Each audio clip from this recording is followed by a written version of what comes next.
নাচের সময় একজন 10 সেকেন্ডে 6 বার পা মাটিতে ফেলে।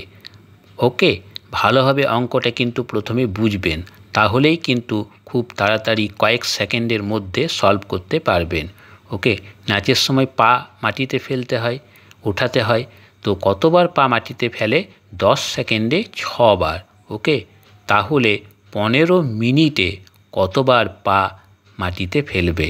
তাহলে 10 সেকেন্ড। ওকে, তাহলে আমাদের বের করে নিতে হবে প্রথমে 60 সেকেন্ডে, অর্থাৎ 1 মিনিটে সে কতবার পা মাটিতে ফেলে।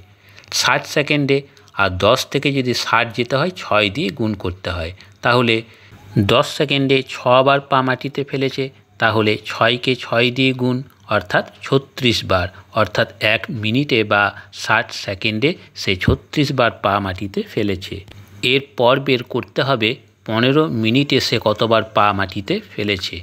1 মিনিটে ফেলেছে 36 বার, তাহলে 15 মিনিটে ফেলেছে কতবার? খুব সিম্পল, 36কে 15 দিয়ে গুণ, আর 36কে 15 দিয়ে গুণ করলে হয় 540। তাহলে 15 মিনিটে সে 540 বার পা মাটিতে ফেলেছে। বন্ধুরা, এই ধরনের শিক্ষামূলক ভিডিও নিয়মিত দেখার জন্য চ্যানেলটিকে সাবস্ক্রাইব করে রাখতে পারেন, আর ভিডিওটি ভালো লাগলে প্লিজ লাইক করবেন।